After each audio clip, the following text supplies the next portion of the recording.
one, go.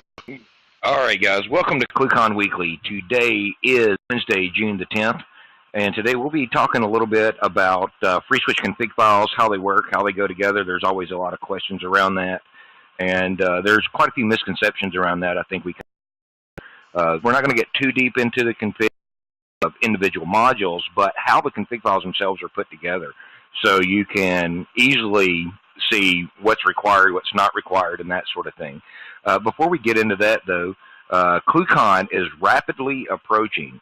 If you have not got your speaking talk submission in yet, you want to get time, and slots are rapidly running out for that. We know a lot of you guys are devs and engineers, and you like to wait till the last minute.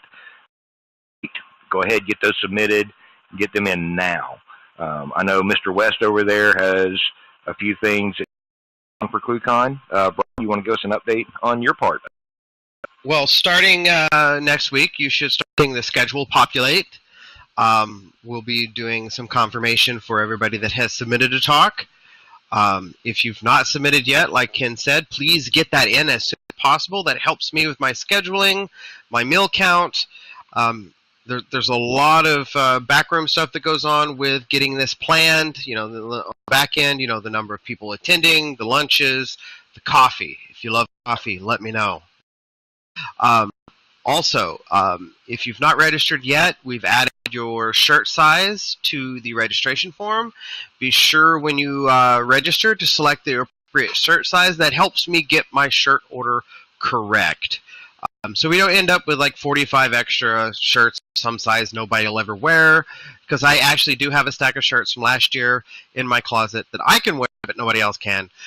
So get and get that taken care of. That's right. And don't forget, guys, the number of tickets for the Mega, Giga, Pico, Femto, what are we calling it, Brian? The Gigaball. The Gigaball is those just went down about a week and a half ago. So you want to get your registration in now because we're running out of room at the pizza party. B, get less of those drink tickets there. And if we can get enough people registered before long, we get to pick what color Kathleen's hair is going to be at ClueCon. So what is it? Yes. We got to have 200 registered by the end of the month. Is that right, Brian? We have to have 200 by the 18th of July. And we get to pick Kathleen's hair color for ClueCon, which she said she's open to this idea.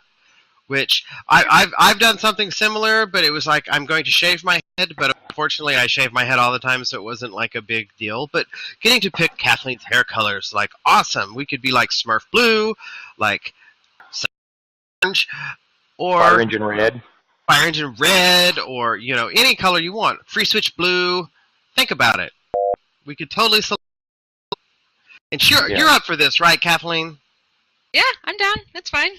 That's awesome. That's awesome. So yeah, I want to get 200 people registered by the 18th of July, and then we'll get to pick her hair color.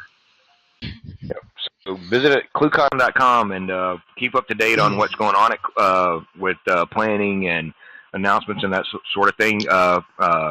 Be sure to follow ClueCon on Twitter at ClueCon, and you can get all the latest updates there as they will be appearing there. And of course, follow us at FreeSWITCH also, because there's more information that comes out there on a regular basis. So this past week, Kathleen, how's the week in review looking? Oh, it's looking great.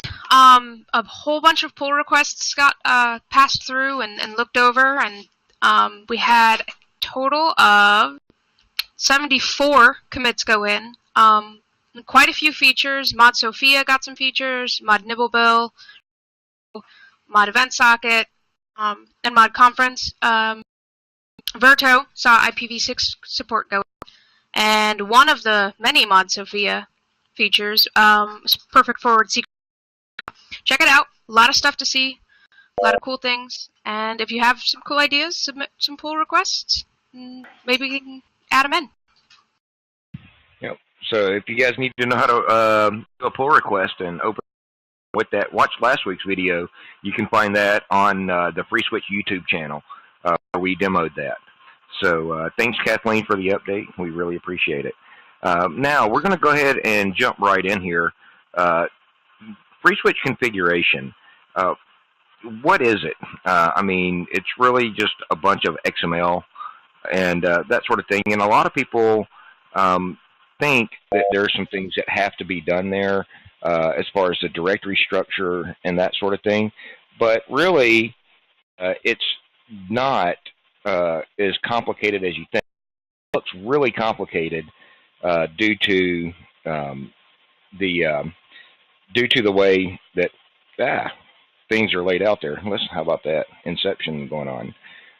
So the complexity in the configuration tree comes from the need to break down some of the configs. But once you understand that, you can see that it's really quite simple.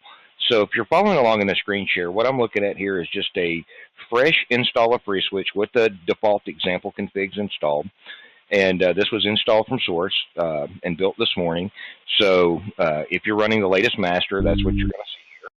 And so what we're looking at is just your user local FreeSWITCH conf directory. And if you look in here, you can see that we have a whole truckload of files. And we have, several different directories here that are for the different areas of the config. So if we look at the main file that we want to look at is FreeSWITCH.xml. This is the one file that FreeSWITCH has to see in its conf directory to bring FreeSWITCH up. So it has to have this one XML file here. So let's just look at this XML file real quick and see what all's in there. So the first thing that you'll notice, besides a bunch of comments, is right at the top we've got an XML document declaration that you need to have in there.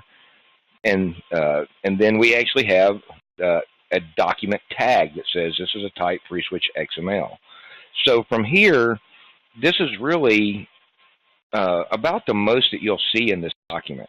And then we have some other includes down here, and we have a few different sections defined here. And as you see down at the bottom, we have some other languages defined in here. But I'm going to go back up to the top here, and let's look at them here. So one of the files that we refer to all the time is vars.xml. So for this particular configuration set, we can set some variables.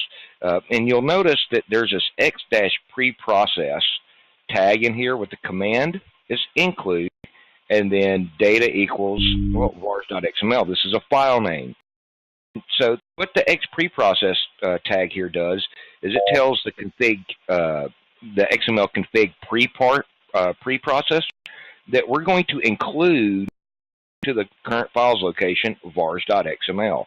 So that information is sucked right in here. None of the directories that you see in the example config are actually defined. They're all defined based on what we have in this config file. Go down a little bit more. We have a configuration section here, and with the description of various configuration.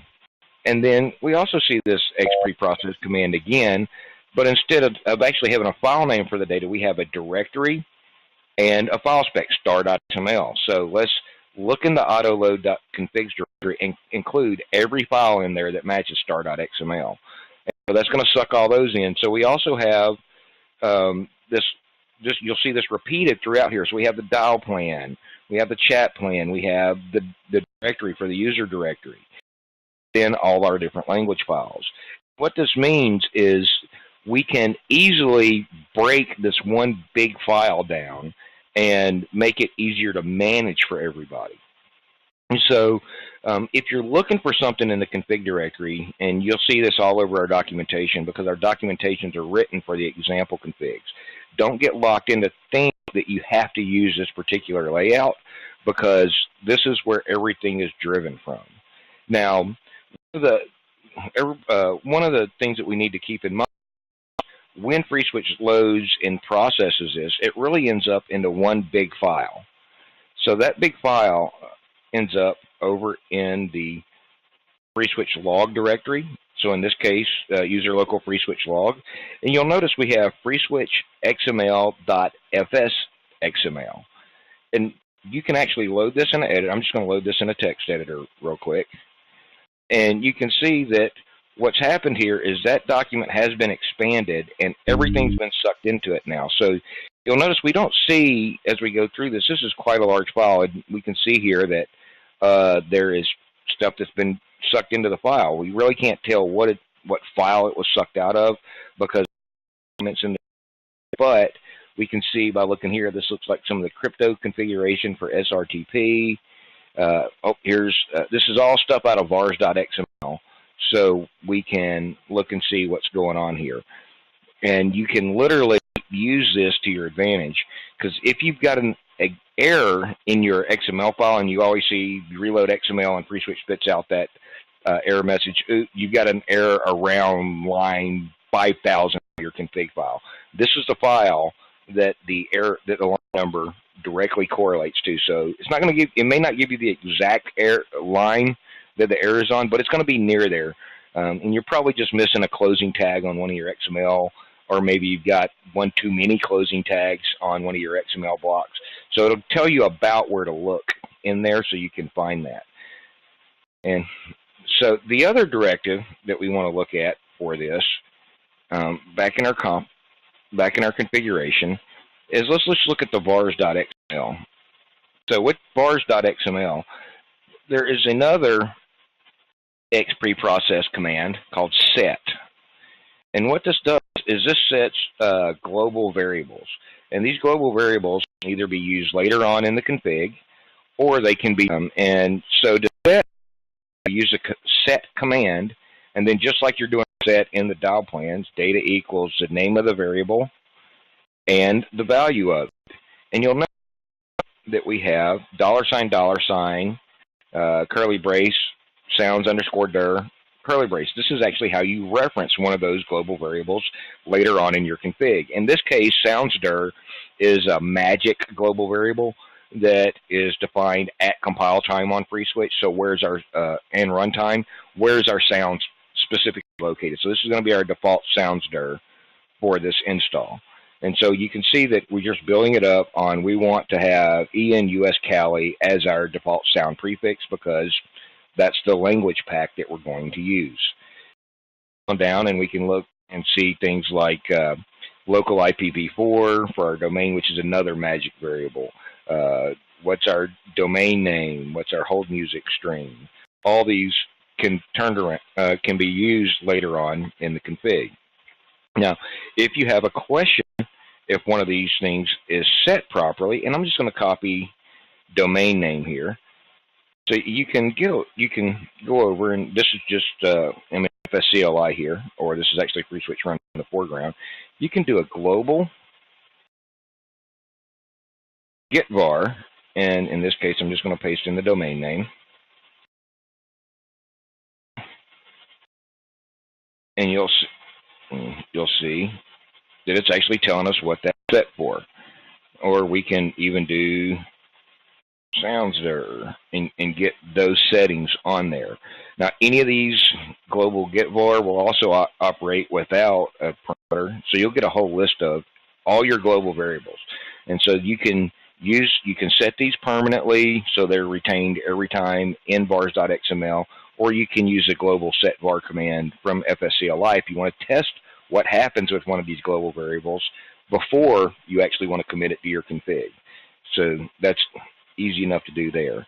So this is very, very simple and straightforward. Each of your, there's only really, three or four, there's actually only about 3 sections of the configuration that you actually have to have in there. And where they're located in the files doesn't matter as long as you have the top level section defined for them. And that's your configuration, your dial plan, your chat plan, and you don't have to have languages, but that comes in handy. The other one that you do need to have, if you're using it, is a directory. And these are all top level. And this is really the only thing that it's looking for when you're doing your configuration. All your module configuration goes under your configuration section.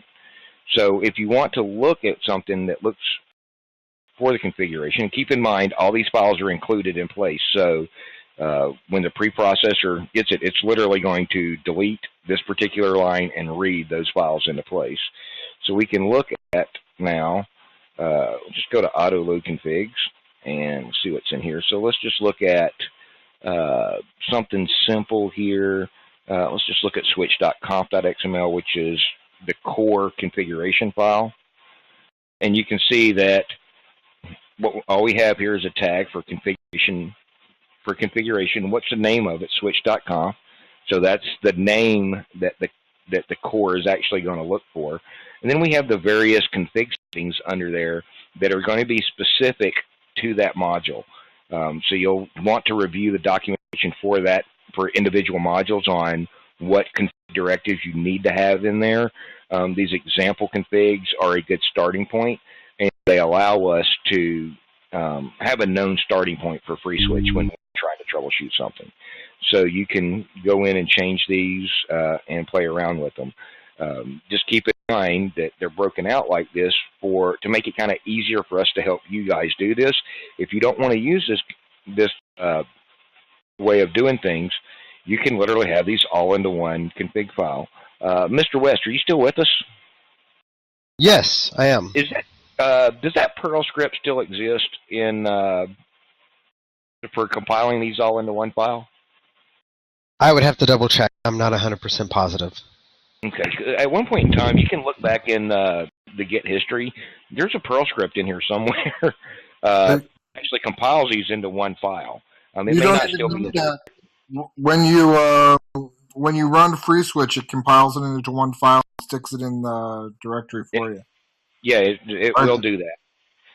Some people might want to try that outside of playing with their FreeSWITCH installation, and that's one way to do it. But just set up a test box. It doesn't take that long to do that, and so you can literally go in and then see what pops out of it. So I mean, the config.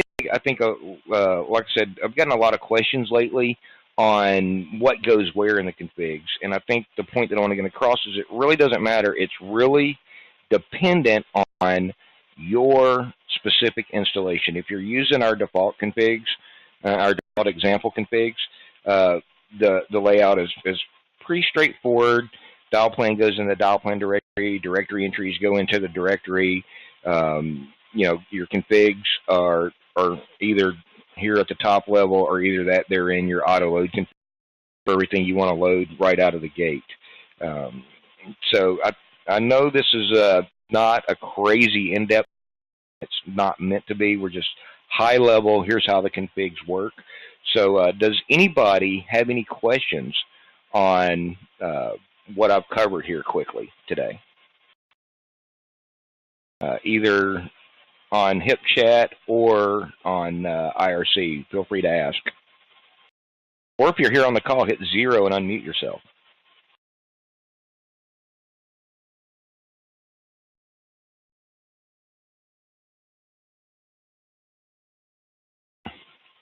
All right.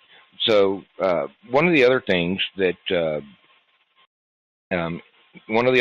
people ask all the time is about creating new directories, new SIP profiles, all that other fun stuff. Because of the way these configs are created, and because of the way the include function does use the underlying Unix glob command from the C library, all you have to do is just copy one of those and change the name of it. So an example of that is if profiles, and this applies pretty much everywhere else too. It may be slightly different for that module. We've got an internal and an external profile in here. Maybe I want a DMZ profile, so I'm just going to copy internal.xml over to DMZ.xml. And now we're going to just edit that file. So right up at the top, we'll see we've got the internal up here. We'll just call that DMZ. And we could go through this and change some of the other settings around for like the SIP IP and all that other good fun stuff. Not exactly necessary at this point, just for the sake of demo. But when we reload XML, I'm going to go back over here and let's just look at FreeSWITCH.xml.xml. and I'm just going to search for DMZ now. DMZ, not SMZ. And you'll see that that profile was just included here automatically. All I did was copy the file, and this happens because of that function. So very important thing to use, very important thing to look for, and then using this freeswitch.xml.fsxml file to figure out what's wrong and what your compiled configs look like. All right, guys. Any questions here?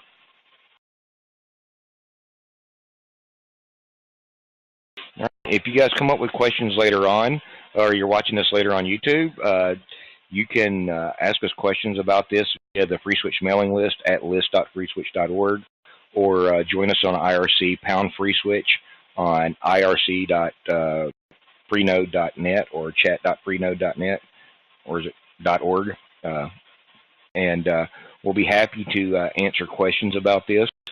And I think we're going to wrap up this portion of the presentation right here, because this is a very straightforward topic, and I think it just gets people just get overwhelmed with how much config information is actually there. So check this out, and you can see where things are.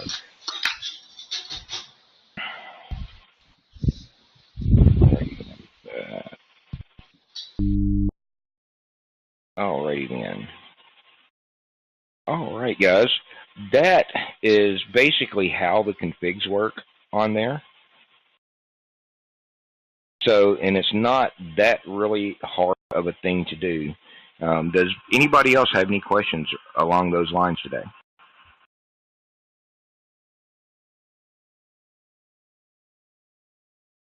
All right, guys.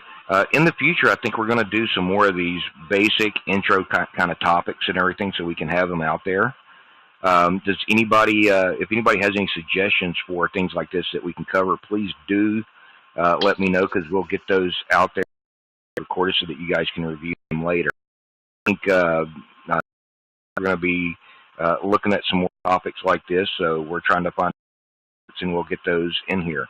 Also, if you guys have anybody that works internet communications arena that you'd like to see that's related to FreeSWITCH, voice over IP, WebRTC, any of that kind of thing that you'd like to see here presenting on ClueCon Weekly, please krice at free, or email Brian at freeswitch.org, and we'll get them on the. We'll do our best to get them on the schedule so they can come in and show off what they're working on.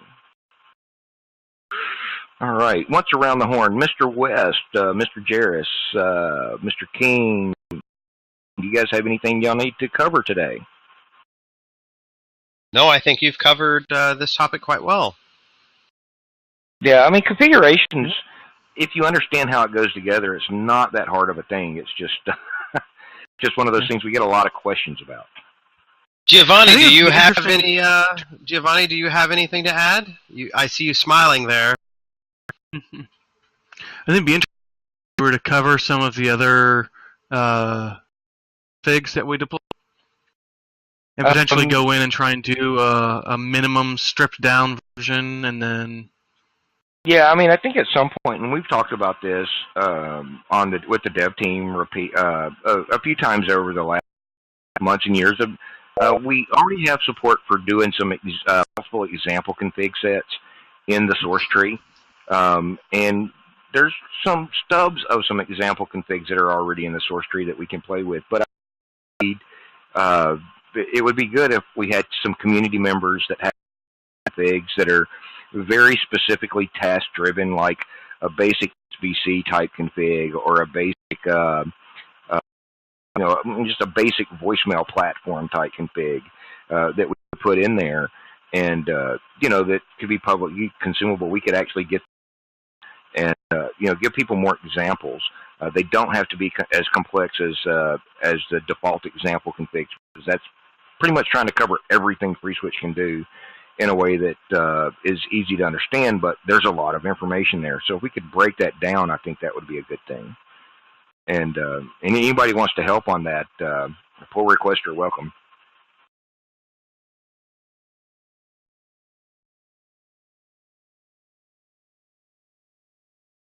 All right, then. Other questions or comments?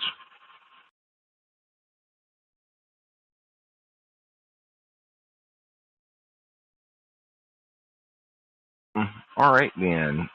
So we're going to end up wrapping up this portion, the recorded portion of today. So join us back here next week. I think we'll have a more in-depth topic there that covers a lot of FreeSWITCH related information. I know we've got the 2600 crew will be joining us here in just a couple of weeks for the official. And also join us Friday for Free-for-All right here on the afternoon. Start that up probably around noon, 1 o'clock Central Time. So join us then. Thanks, and we'll see you.